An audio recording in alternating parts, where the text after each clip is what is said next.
As a kid growing up in the 70s, and yes, I know I'm dating myself, we collected cards for the thrill of finding our favorite players, completing a set, and more importantly, for the awful chewing gum.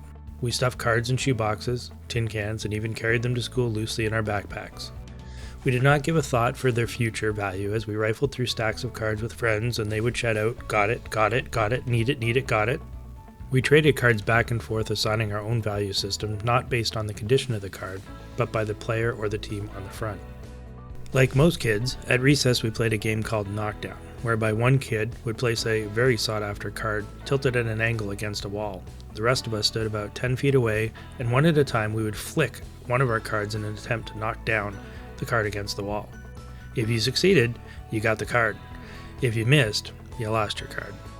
On the way home after school, you would hear the familiar sound of hockey cards slapping against the spokes of bicycle tires.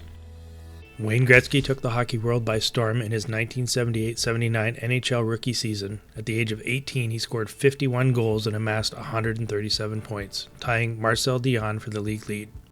He was a polarizing player. You either cheered him on because he was a generational talent, or like me, you despised him because of what he could single-handedly do to your favorite team.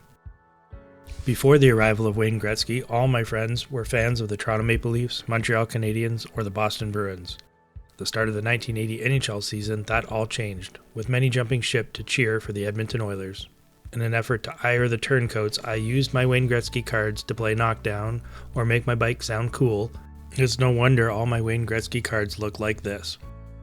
If only I'd had the foresight to know just how valuable they would become.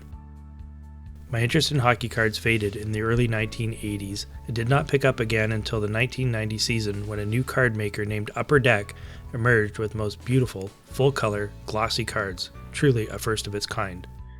Like me, this sparked boomers and Gen Xers to flock back to hockey cards, but this time it was different.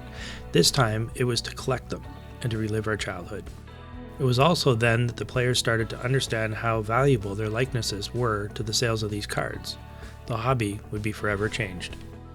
At the age of 18, I started my own business buying and selling hockey cards as a side hustle to help pay for university. I couldn't afford a storefront, so I got booths at card shows, did consignment deals with local hobby shops, and dealt within social circles. As I transitioned to the workforce, my time and interest shifted once again, and cards fell off my radar.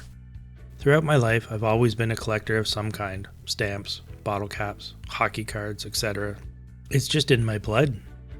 Like many of you watching this video, I have a renewed interest in collecting hockey cards, and so much has changed. Upper Deck and Leaf are the only companies I know of currently licensed to produce NHL cards, but they have no less than 20 brands between them and many multiple subsets. Where do you even start?